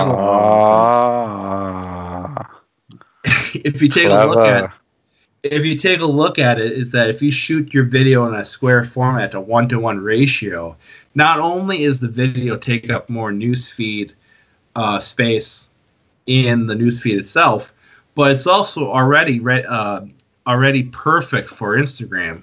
And so instead of developing campaigns like 2 years ago, or maybe 1 year ago, you always had to have several different campaigns because the videos were always different. But if you just shoot your video with a mindset that this video is going to be in a 1-to-1 ratio, it's going to be a lot more easier for you to have more streamlined campaigns. Plus, Facebook likes it more, and it's going to be pushed out more. And when you talk about real estate in the newsfeed, is that you want as much pixels as you can get. And if you can get a bigger bang out of your buck and get more real estate, shooting that video on a 1-to-1 is definitely the way to go. Yeah, and I'm seeing that with images on LinkedIn. Like, the taller images are being used way more because, like, say you get more people have to scroll for like a whole screen to get one of those fucking bad boys off their screen. Yeah, they can't help but see some of it, whereas the original the old format images, which was just this shape, you get three or four of them on your screen, so you can already be looking at the next one down, whereas if you're taking up the whole screen, you have to look at it the whole time you're scrolling it past, which you got a better chance of just catching them for a second. And the thing is that if you take a look, if you use that type of philosophy and you apply it to a mobile phone, is that the video basically takes up the whole screen. Exactly. Versus the other format. And so that's why I always kind of stress with video makers is that, the fancy days of, these big productions are great, but also you should take some time to shoot additional content for square videos, or maybe use some of the B-roll footage to create this square format. And so also kind of one of the benefits that not a lot of people talk about is that the longer that somebody watches your video, it gives a signal to Facebook that says, this person really likes this video. I think we should show this video to more people. And so if you can snag people and watch and get past that 30-second threshold, you're going to get a lot more cheaper cost for traffic, just because Facebook says that this video is engaging, we like engaging stuff, we're going to give you a discount on your clicks.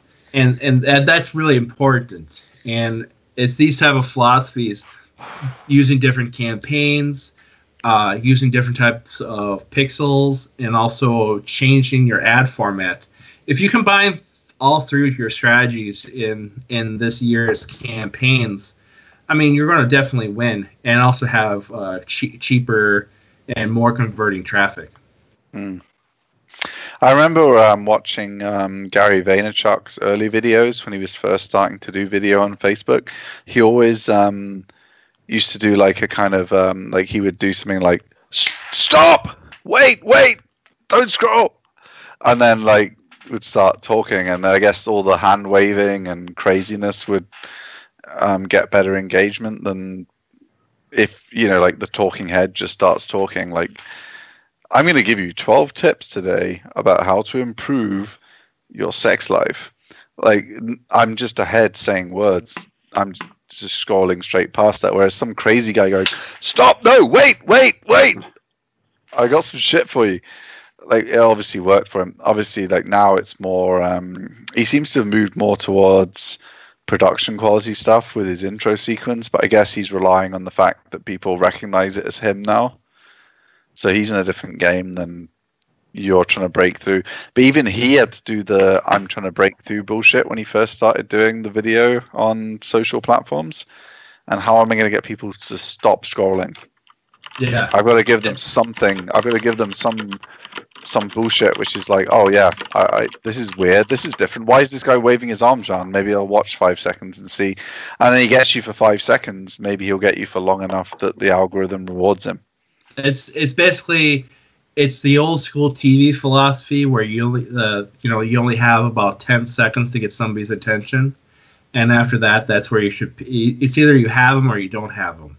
Yeah. And that type of philosophy is certainly being applied for Facebook. I mean, as of right now, it's estimated that in a normal user's feed, basically 65% of the news feed is video. And we're facing a reality is that it's either going to be text or video. There's the photos anymore. It probably won't be photos anymore. And that. Well, I mean, I guess Instagram is where photos live. Yeah. Like they already have a photo platform. Yeah, and so the thing is that you're seeing photos shift in Instagram, but Facebook pretty much turned it into a 24/7 live video feed.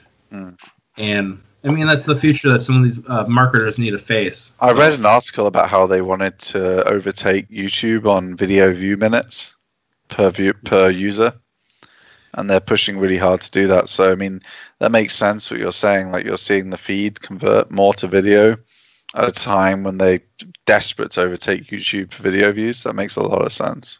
That's a very interesting point that you bring up, is that there was an article a couple days ago at Newsweek that said that because of all the political turmoil, on Facebook, just with relatives, claiming that Trump is a Russian agent, or your uncle who says Obama is a Muslim, that type of stuff. It's basically, people call it social media pollution.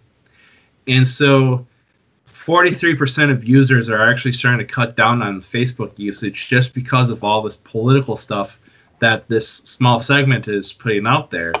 And people are starting to get scared off because of Russian bots and stuff. But one of the benefits of that is actually that you can see is that YouTube is gaining more leverage.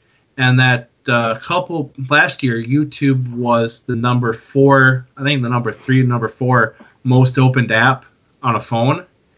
This year, they're estimating that YouTube is going to be number 2. Facebook is still going to be number 1. If YouTube got to number 2, that would be amazing for them. That would be a huge win.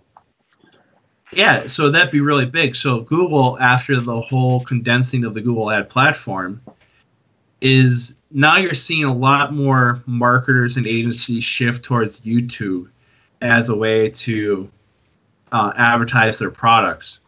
And to be blunt with you and your audience is that YouTube cost per click and YouTube cost per impression is incredibly cheap right now. And that for probably, say like I just had $25 a day. Probably a year ago, I wouldn't get much out of that. But because of YouTube's popularity and just how much content is out there and how the ad platform got streamlined, I can definitely get a real bang out of my buck out of that $25. And I think if you're serious about PPC, that you should really take another look at doing something on YouTube, but you should ride the wave of this cheap traffic. The thing I really liked when I looked into it, I mean, we don't do a ton of pay-per-click, but what I really liked on YouTube is that you can pick specific videos that you want to be the pre-roll for, and you can pick like 1,000 of them. So you see, like Russell Brunson, he's obviously got an incentive to be there in every place where anyone's doing marketing. Like you see him endlessly as a pre-roll on marketing videos and stuff like that. And because, ClickFunnels is the product that a lot of those kind of people want. And he's spending nothing on it. Like it's a tiny fraction of their spend, but so I would bet that he does on a cost per acquisition basis. I would bet YouTube's one of his cheapest sources.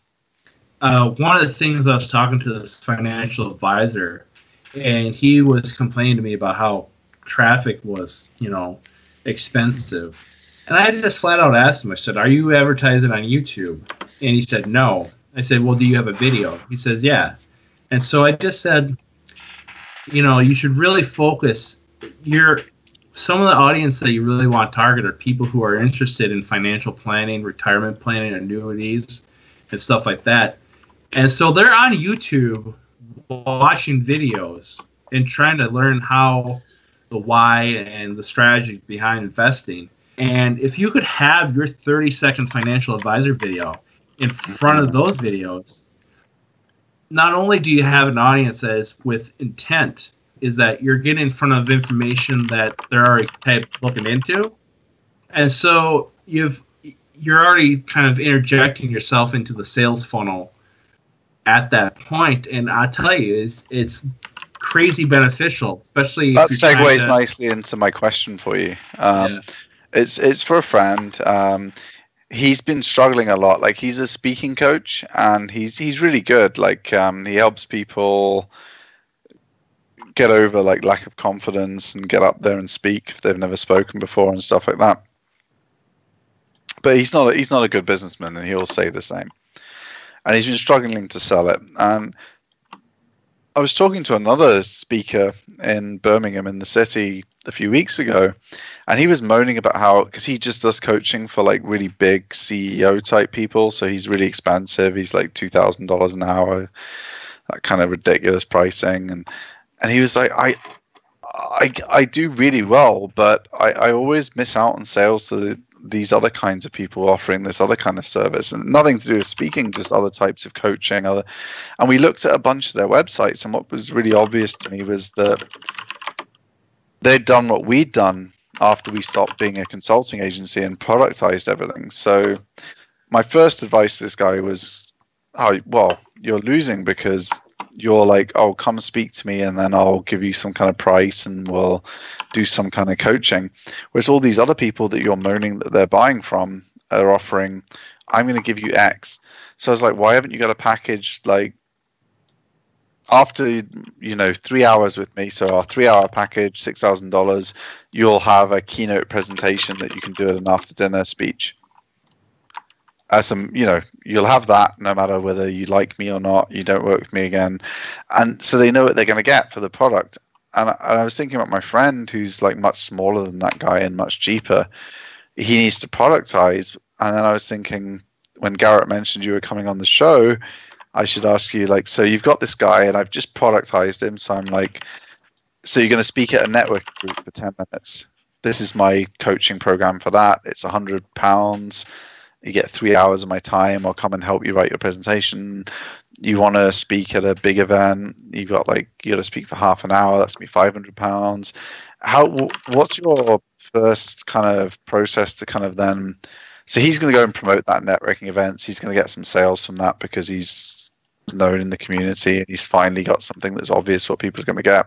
How do you help him target locally and kind of grow that to people he doesn't already know and he isn't going to meet just wandering around networking events? How does he take it to the next level with social? If I was your friend, is that the first thing I would do is take that email list. And he has an email list. It's a small one, right? Or at least it's very small, like 300 or something. Yeah, that's perfect. Take that email list. If I was him, I'd take that email list. I would put into Facebook's ad platform. I'd actually input that whole email list into custom audiences. Filter out the people who actually have Facebook profiles, and all those Facebook profiles have common denominators. And so if you use that to create a custom audience out of all those emails and then target that, increase the amount of radius of the area you're targeting, but use those demographics from your email list, is that you're gonna filter out people who match those common denominators. And so you no longer have to guess at stuff like, social anxiety and stuff like that, some of those targeting audience metrics. Yes. Now you have a set of denominators that are automatically generated just from that email list. And so you can use that to increase your initial ad platform. I mean, your additional advertising for your group, because you're going to get more people who match those people. Because people always have common denominators. We're not, this whole thing that we're all special snowflake is total bullshit. We all have. You don't say. We all kind of have, same type of likes, dislikes, and so if you can filter that using the email list, you've created already an audience that's ready to buy and ready to be interested. So, but if you take that same email list and you import it into custom audiences into Google AdWords or the ad platform, and then use that to target YouTube videos that deal with the issues that they're dealing with, say like public speaking, how do I get more confident? There's tons of YouTube videos out there, and those people are trying to monetize. And does YouTube allow geo-targeting? Like for local businesses, you can target just viewers in this area. And if you use the Google ad platform and you set up the custom audiences and you use your geolocations and that set up and then move it over to the YouTube platform, you can. And so if I had social anxiety, or if I want to learn how to be a public speaker and I lived in City X and you targeted City X and I was on, say, late night in my bed watching YouTube videos and trying to build up my confidence, and then I saw your ad in front of one of those videos, the chances of me being interested in your product is pretty good, because not only am I targeted from your research views on emails, I'm also targeted from the videos I'm watching. And so if you can compare those two metrics and combine them, you got yourself a real detailed, beautiful set of customers. And if you treat those customers with a really sweet deal, the chances of you converting them higher than usual. And so putting all those aspects together is perfect for your scenario. But it also could be applied to say like he had a blog and that he also had additional retargeting set up on that blog, is that using that pieces of information combined with the emails, I mean, not only would your group of people grow, but you can also use that same growth to continue to leverage it and make a bigger group for you to advertise. And so as his business grows, if you do this model correctly, as the business grows, you gain more data for your business to grow even further. Even faster, yeah. And that's the beauty of all this. And this is why, and this is kind of the frustration I have, is that I see previous agencies think that they can just do one Facebook ad and that's it. But the thing is that PPC in today's world is very robust. And there's so many features that agencies aren't using. And just to create like a circle, you're always trying to create this feedback loop, is that you gain more customers, you learn about your customer, you get more customers, you sell. If you constantly keep building this feedback loop, I mean, there's no reason for you not to grow. And so if I was your speaker, that type of model is what I would apply to.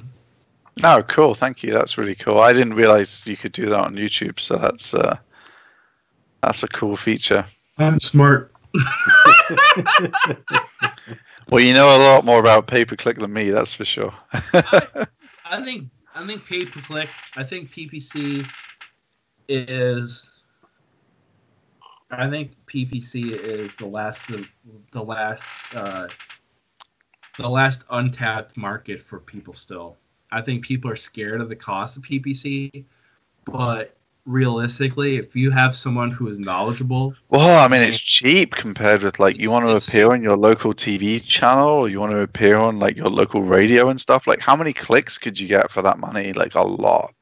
Well, the thing is that that's where I try to tell them that's what's the difference is, because say like for me, if I were to go to my local radio station and say, listen, I want a couple spots, the fat radio guy would be like, that's $300 and we're gonna play you right after Nickelback, and you're just like, what? That's for $300?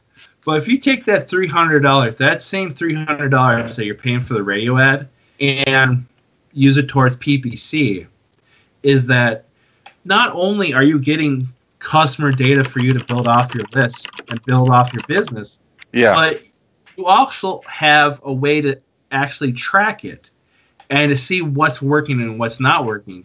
And that's the difference is that $300 does more for your business than any sort of radio TV ad, because the radio station could give you all the fancy numbers in the world, but there's no realistic reason, a way for you to track it, unless you do like what I call the FanDuel model, is that when FanDuel and all that sports betting started, is that every single commercial had a different keyword.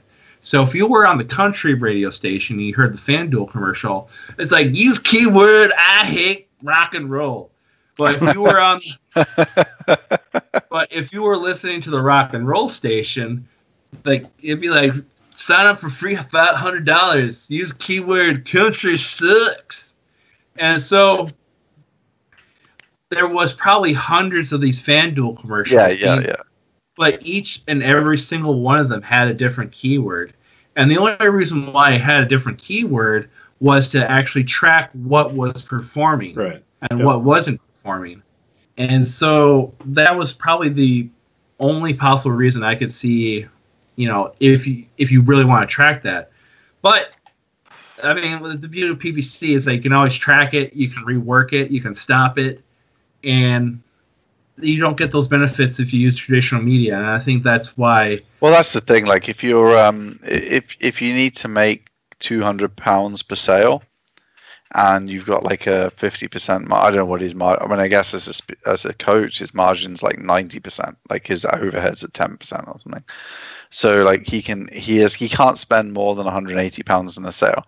So if he runs a campaign on social media and he spends £180 and he hasn't had a sale yet, he knows he's fucked. Whereas radio, like he spends his £400, and if he doesn't get 2 sales, he's just fucked. He can't stop it. He can't stop it at £90 and think, okay, this isn't even getting any good data. This is just a mess. Let's try something different. Yeah, you're stop committed it at 25. You know, you're committed to a time period. You can't stop your campaign. And so to kind of like sum this all up is that the aspect which I was trying to say in the beginning is that you have the PPC element, but now you have this physical world interaction that's being developed. And what stores, I like to call stores now, like, if stores are going to survive in the next few years, they have to convert somehow to a click and mortar model. Is that they have a physical location, but they also have an e-commerce component. And so if you really want to survive the retail apocalypse in the next few years, you're going to have to embrace e-commerce, but you can still have a physical location. And so if you do embrace that model of the click and mortar, is that if customer A walks into your store and buys a product and customer A's phone is on and Facebook targeted them or Google has targeted them, you can constantly keep selling to them using your e-commerce platform after they leave the store. And so you've created not only a sales channel for the physical world, but also a sales channel for the virtual world. Yeah, because there's been a lot of stores that have thought, oh, bricks and mortar's failing because most of our sales are online. So they've started closing their bricks and mortar stores, and they found that their customers didn't go to their online store, their customers went to Amazon. They only had the online business they thought they had as an online business because they had the bricks and mortar stores. Like I bought this phone in Car Phone Warehouse in the UK because they charge the same price as the online in the store, but you can see the phone. Now, if they close the store, like some people will go in and check the phone out and they'll still buy it online because they'll make the decision at home. But if they close the store down, you would just have bought on Amazon. Like you wouldn't have been like, oh, I'll go to Car Phone Warehouse's website and buy it with shitter return policy and all this. You have to have that understanding of the multi-touch attribution model and where people are actually coming from. If you're a physical store that has an e-commerce business as well, you have to remember that a huge part of the reason people are even going to your e-commerce store is because you have the bricks and mortar shops available where people can go in. And you shouldn't have different pricing. Like when you have different pricing, all you're doing is kidding yourself that the e-commerce store is doing really well. But what's really happening is people are going in the store, checking out the product, buying it in your e-commerce store because of the lower pricing. But if you close the physical store in that town, your e-commerce store just immediately loses those customers because they were never going to buy from you unless you had that shop to go and check the product out in. And that makes that's more of a thing with fashion than it is with like a phone, because I might have ended up with the same phone no matter what. Because I wanted a physical keyboard, and the only physical keyboard in the Android world is BlackBerry, so I would have ended up with a BlackBerry no matter what, probably. But like with fashion, like you go in and you grab a whole bunch of random shit. But there's 3 points that I want to stress is that you brought up a really good point with fashion. Is that in Minnesota there was a Herberger's was one of the most popular women's fashion stores in Minnesota, and they closed all their stores down in Minnesota and fired everyone, liquidated the assets, and sold all the inventory. A couple days ago, we found out that Herberger's is building a brand new e-commerce only platform, and they're going to use their brand Herberger's to build just a 100% e-commerce system. But what's not really being talked about is that Herberger's is offering this new type of, it's not really new, but it's going to be more advanced, where you can pick out certain styles of clothes, and for a couple $100 a month, Herberger's is just going to send you boxes of stuff for you to try on. and you get to keep whatever you want, but you have to send. You send the other stuff back, and then they just Yeah. So the thing is that you're seeing them try to solve that brick and mortar problem with, just send them bulk stuff. And then the other point is that we kind of the running joke in Minnesota right now is that Best Buy, one of the biggest retailers, electronic retailers in the state, one of the biggest running jokes in Minnesota for me and for maybe a good chunk of them is that Best Buy is just your local Amazon warehouse, store. Is that we all go to Best Buy to look at the TVs or the computers and stuff like that, but we don't actually buy them. We go online and we go on Amazon and we buy them a lot cheaper. And Best Buy got caught trying to screw customers because the lower price would be in the store and the customer would expect the lower price to be on the website, but that wasn't true. And they actually cloned their website and fixed the prices. And so when there was actually two websites, one the real website, and then this other website that was more for an intranet. And so when people looked up at the price in the store, they'd be like, "Oh, it's only X amount," but actually on the website, on the real website, it was probably $50 to $60 more. And Best Buy got their asses handed to them by the courts. And that's bullshit. I mean, that really is. They got sued, and so now they have to have only one website. And so, but as I kind of want to end this piece of my conversation is that, Facebook is still awesome for PPC, and Google Ads is awesome for PPC, and and if anyone who's listening right now wants just 15 minutes of my time, go ahead and message Garrett or send an email. I'd be happy to spend some time. Do you have your Twitter handle or something to? My Twitter handle is Big Dick Craig. It's X69 at twitter.com. No, he's from Minneapolis as well, so he's not lying. Those Minnesotan boys all have big dicks. Keeping it real. Not these puny British dicks over here. They have a proper Minnesota penis over there. Garrett's got my information, and he'll probably put my contact information. But if any one of your listeners wants to chit chat with me for 10 minutes, I love talking about this stuff, and I would love to chit chat with people about. Yeah, I mean, I'm definitely going to show this segment of the video to my friend. I think that's been really useful. So, if any of you guys are in the same position where you just want to know where to start a campaign, I give Craig a shout and get some free tips. He's giving you 15 minutes. He only had 10 minutes to do, my friend. So you're going to get an extra 50% free. That's the beauty about being in America.